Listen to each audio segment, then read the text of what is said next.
रायगडच्या ताम्हिणी घाटात रस्त्यावर दरड कोसळलेली आहे। माणगाव ते पुणे रस्ता वाहतुकीसाठी बंद करण्यात आलेला आहे। जेसीबीच्या सहाय्याने दरड हटवण्याचं काम सध्या सुरू आहे।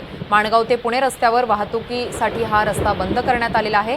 जेसीबीच्या सहाय्याने या ठिकाणी दरड हटवण्याचं काम सध्या सुरू आहे। रायगडच्या ताम्हिणी घाटात रस्त्यावर ही दरड कोसळलेली आहे। या संदर्भात अधिकची माहिती देत आहेत आमचे प्रतिनिधी महबूब जमादार। महबूब, ताम्हिणी घाटात दरड कोसळलेली आहे, सध्या दरड हटवण्याचं काम कसं सुरू आहे?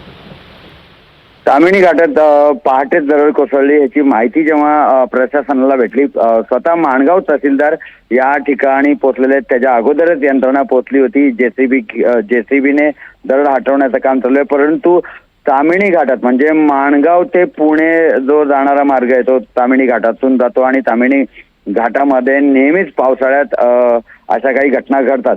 परंतु या ठिकाणी अनिश्चित कालासाठी माणगाव ते पुणे म्हणजे ताम्हिणी घाट हा बंद करण्यात आलेला आहे।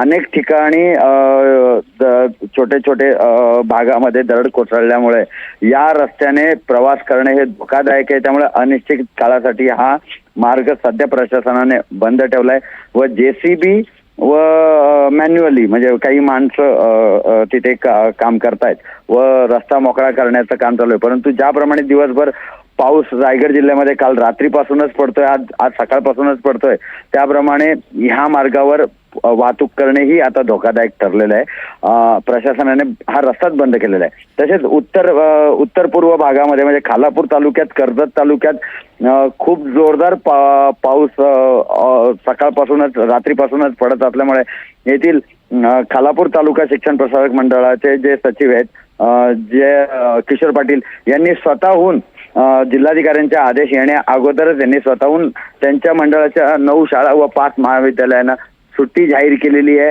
व यानंतर मात्र जिल्हाधिकारी यांनी प्रत्येक तहसीलदारांना तिथली स्थानिक परिस्थिती पाहून सुट्टी जाहीर करण्याचे आदेश जाहीर केल्यानंतर कर्जत व खालापूर तालुक्यातील तहसीलदारांनी या भागातील शाळांना सुट्टी जाहीर केलेली आहे। खोपोली कर्जत मध्ये अनेक भागात पाणी साचलेले आहे। नक्कीच तुम्ही दिलेल्या माहितीसाठी धन्यवाद महबूब।